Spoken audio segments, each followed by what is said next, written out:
whose sons of mine may sit down, one at your right hand and one at your left, in your kingdom. Matthew 20:21. The request is really coming from James and John. Having just outlined the shame and humiliation he will experience, Jesus says to them, "You do not know what you are asking for. Can you drink the cup that I am about to drink?" They reply, "We can." Matthew 20:22. Still, they likely do not really comprehend what this means for them. Nevertheless, Jesus tells them, "You will indeed drink my cup, but to sit down at my right hand and at my left is not mine to give, but it belongs to those for whom it has been prepared by my Father." Matthew 20:23. On learning about James and John's request, the other 10 apostles are indignant. Might James and John have been outspoken in the earlier argument among the apostles about who is the greatest? Luke 9:46-48. Regardless, the present request reveals that 12 have not applied the counsel Jesus has given about conducting oneself as a lesser one. Their desire for prominence persists. Jesus decides to deal with this latest controversy and the ill will it is creating. He calls the 12 together and counsels them lovingly, saying, "You know that those who appear to be ruling the nations lord it over them and their great ones wield authority over them. This must not be the way among you. But whoever wants to become great among you must be your minister, and whoever wants to be first among you must be the slave of all." Mark 10:42-44. Jesus brings up the example they should imitate. His example. He explains, "The Son of Man came, not to be ministered to, but to minister and to give his life as a ransom in exchange for many."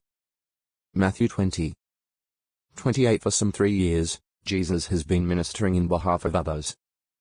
And he will yet do so to the extent of dying for mankind.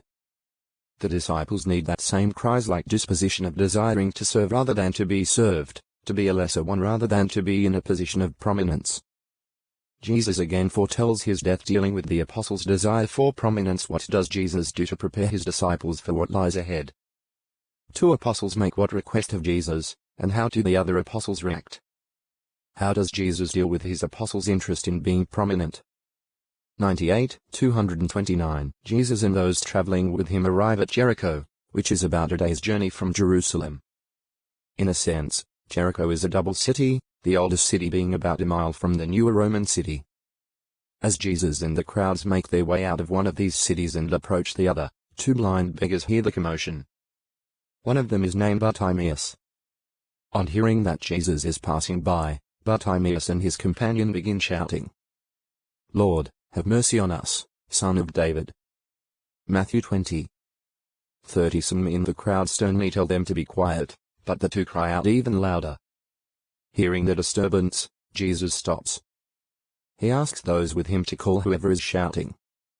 They go to the beggars and say to one of them, "Take courage. Get up. He is calling you."